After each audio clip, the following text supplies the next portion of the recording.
Assalamu alaikum. Can you hear me?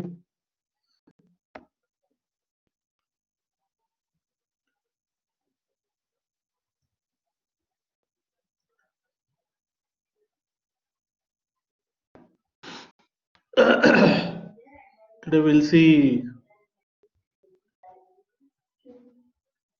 a lecture in pediatric physical therapy.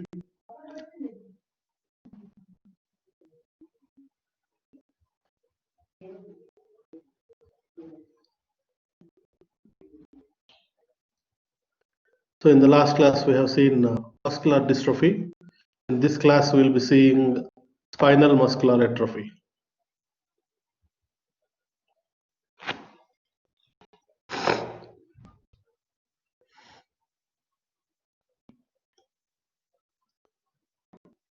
See the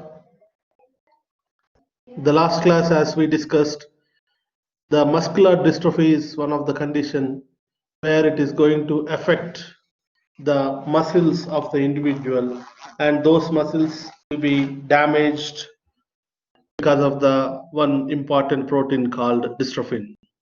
So similarly, we have another muscular dystrophy condition. It is called as spinal muscular atrophy.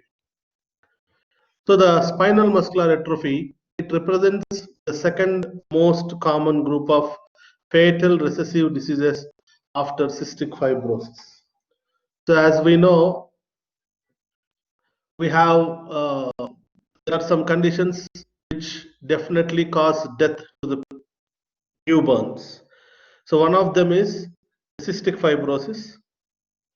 After the cystic fibrosis, the second most dangerous cause of the death in case of newborns is spinal muscular atrophy. The spinal muscular atrophy is typically inherited as an autosomal recessive with a genetic defect in the chromosome SQ11.2-13. So this is the chromosome which is involved in SMA. Because it is a chromosomal problem, the treatment is usually not there. You cannot change the chromosome structure. So you have to survive with the disease and try to modify the disease related problems. So the gene for SMA is termed as survival motor neuron, SMN it is called as. This survival motor neuron is responsible for production of a protein which is bearing the same name, that is survival motor neuron protein, which is this protein is involved in maintenance of anterior horn cells. When missing, results in a lack of survival of the cells, leading to apoptosis, a programmed cell death. So to explain you, I want to draw a small picture here. See, this is the sorry.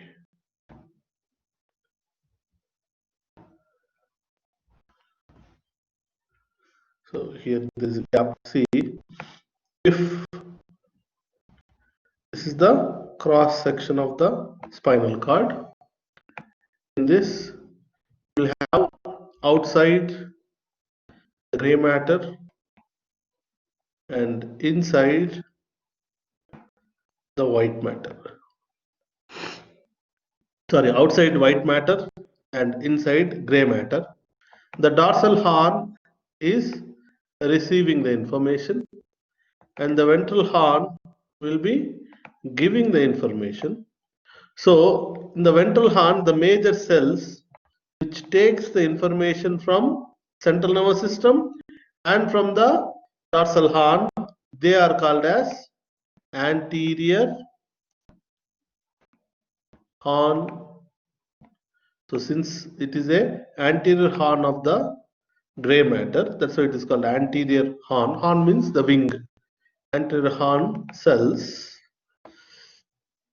they are not produced because of lack of spinal motor neuron protein. So whenever the spinal motor neuron protein is not there, it is useful in production of AHC. When anterior horn cell is not there, then the peripheral nerves will not receive any information from the central nervous system. So they will be destroying themselves and they degenerate. So the pathophysiological features of SMA is abnormality of the large anterior horn cells in the spinal cord. The number of cells is reduced and progressive degeneration of the remaining cells is correlated with loss of function. So whenever your muscle is not receiving any information from the central nervous system, what it will do, it will start degenerating. So the muscles will become thin, the muscle size will become thin, the muscle strength will become less, the muscles will become more weak. There is no proprioceptive information going from muscle to the brain. So feed forward, feedback loops are affected. So the patient will be having a very, very, very weak, thin limbs, which will cause later on the difficulty in movement, standing, sitting, all those abnormalities. So the SMA, again, it is divided into type 1, type 2, type 3, type 4. The type 1 and type 2 are commonly referred as acute Wernicke-Hoffmann's disease and chronic Wernicke-Hoffmann's disease. So these are the two varieties. And type 3 is known as Kugelberg-Wallander disease and type 4 is known as adult onset spinal muscular atrophy. These names are important. Kindly remember, type 1 is acute Wernicke-Hoffmann's disease. Type 2 is chronic Wernicke-Hoffmann's disease. Type 3 is Kugelberg-Wallander disease. And type 4 is adult onset SMA. So the number indicates the lifespan of the children. That means if they are having type 1, the lifespan is very, very less. Within, see, the onset is by birth. Okay, the child is rapidly progressive. The disease is rapidly progressive, severe amount of hypotonia, and there will be death within first year. The type 2 is chronic Wernicke-Hoffmann's disease. Appearance is by 3 months to 4 years. Again, this is also rapid progression. The lifespan of the child is, I can say, less than maybe 10 years. Juvenile onset, that is Kugelberg-Wallander disease, it appears late, like Duchenne's muscular dystrophy, from 5 to 10 years. So the child will not have any sudden death, but they will be having impairments throughout the life. The type 4 is usually happens in adults. That's why we are not discussing much of that variety in the pediatric lectures. The diagnosis is confirmed by clinical examination.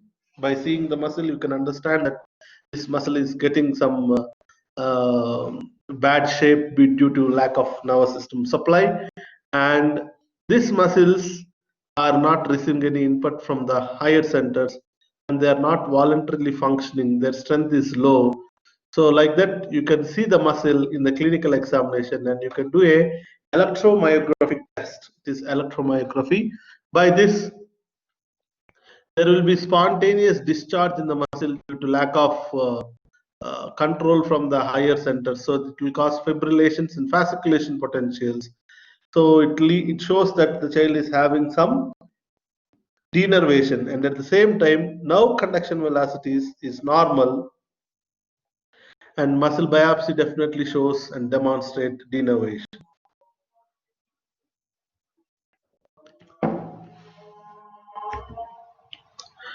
So this is how they look. There is very poor kind of tone, no cure. The treatment is available for SMA.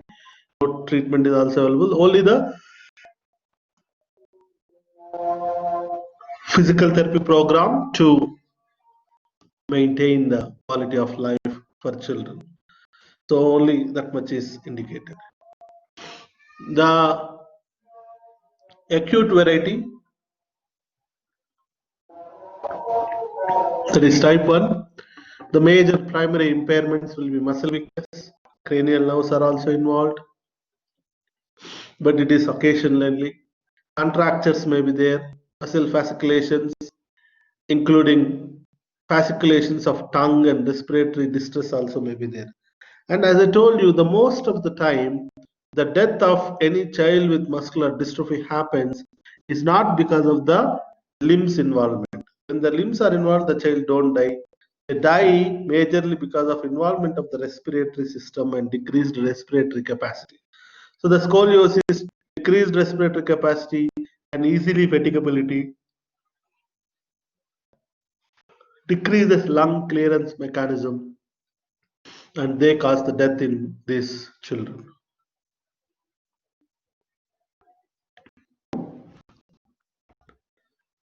In acute childhood SMA, weak or absent fetal movements during last month of the pregnancy is commonly seen.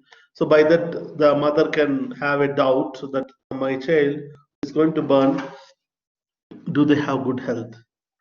The significant weakness at birth or develops within the first 4 months. They can see the child is not able to lift the head, not able to turn the head, not able to move upper limbs and lower limbs against the gravity. Today only you have finished normal development, so you know that by 4th month what all things you are supposed to look, all those movements will be not there. So I'm sorry, all those movements will not be there, so that indicates that the child is having a SMA type 1 and poor muscle control. So the proximal muscles, especially the neck, trunk, and pelvis, shoulder girdles, they demonstrate the greatest amount of the weakness. In the infancy, limited anti-gravity movements of distal upper and lower extremity musculature is present.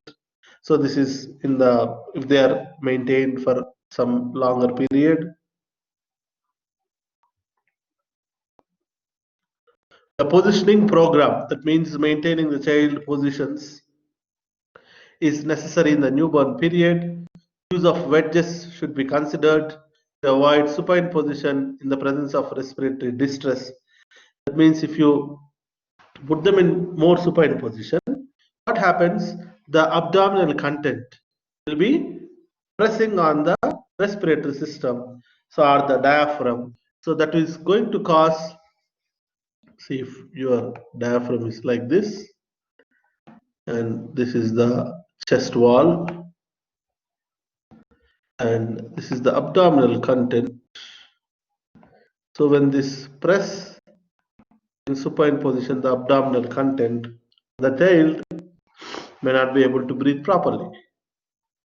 That's why what they're saying, don't put them supine, give them a high raising.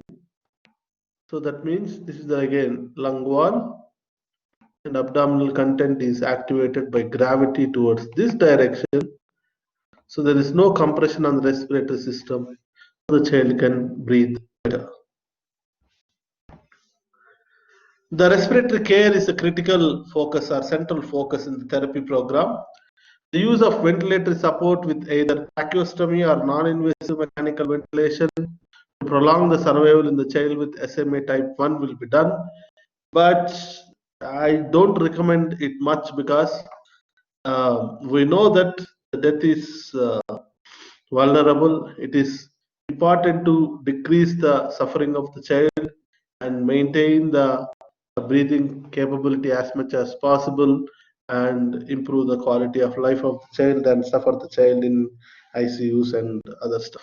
The program should include suctioning, assisted coughing, postural drainage to maintain the respiratory system.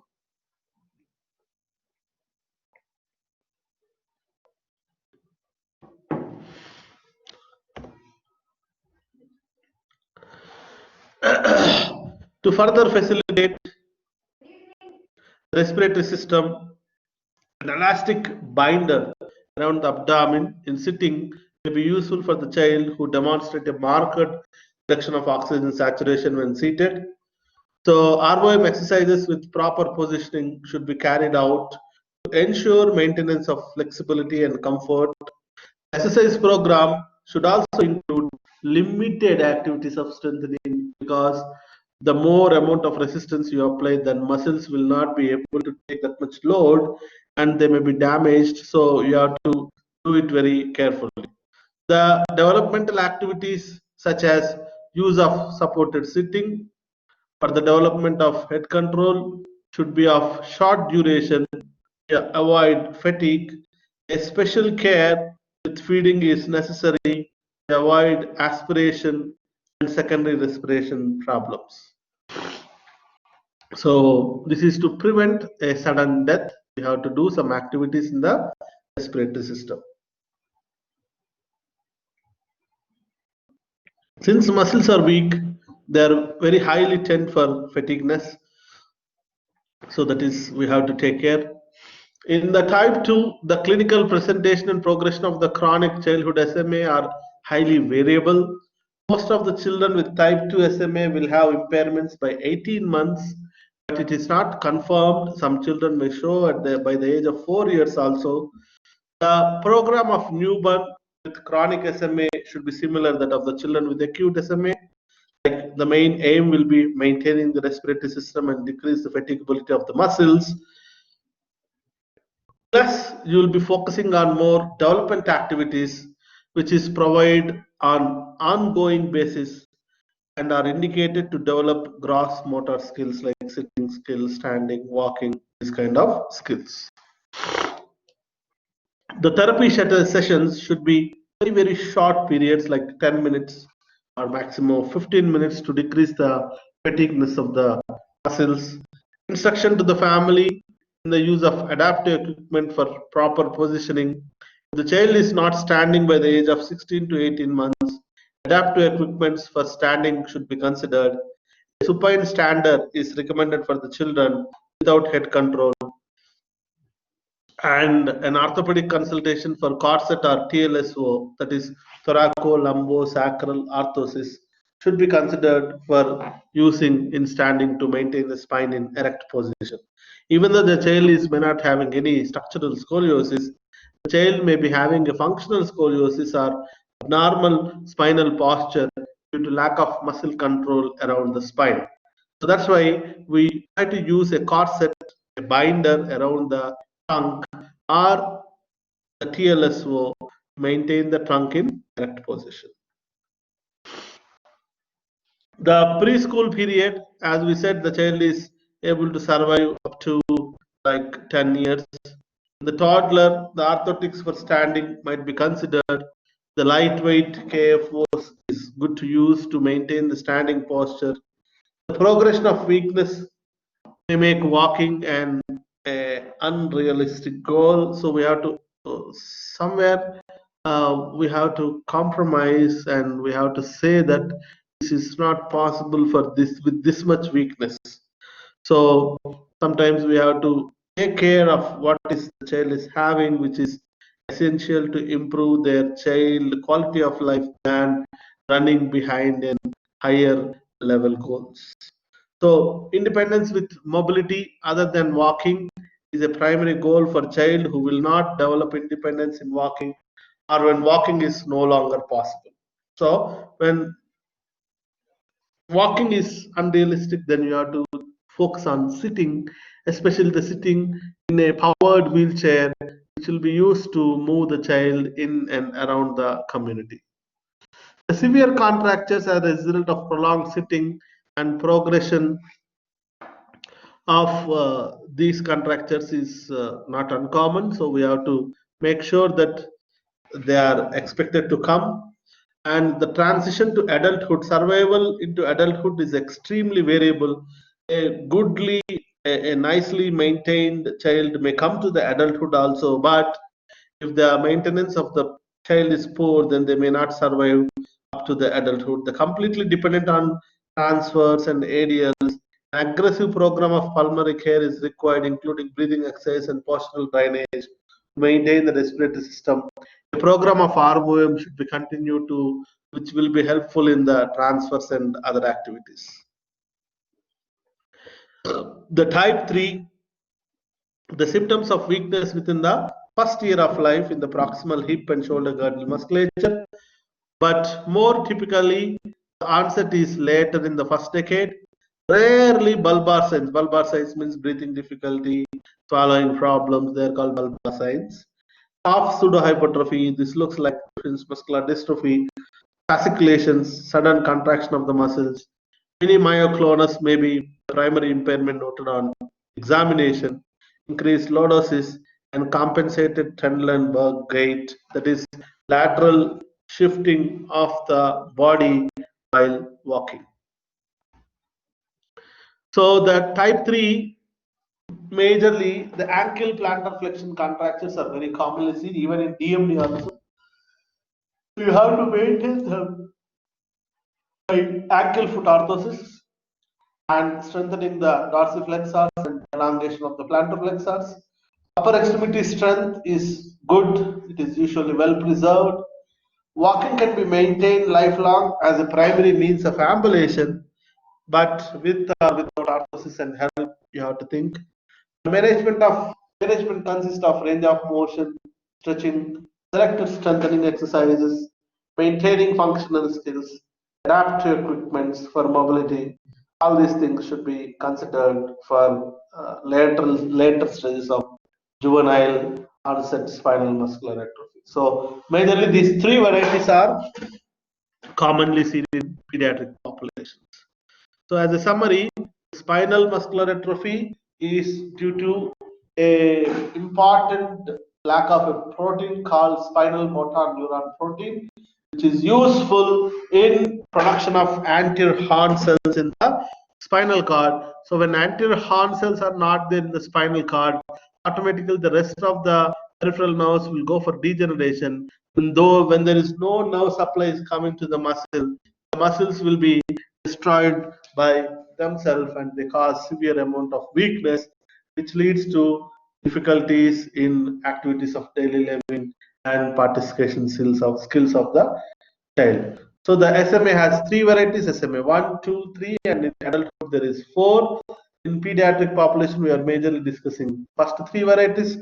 The first one is appears by the birth, but the child may die by 1 year. The second one appears by 3 months to 4 years, and child may have some amount of chances to come to the adulthood. The third variety is juvenile variety, which the child will get by 4, 5 to 10 years, and the child will survive throughout the life. But only thing is you have to maintain the respiratory system to prevent the death. So this is about juvenile onset muscular atrophy and spinal muscular atrophy. Any doubts?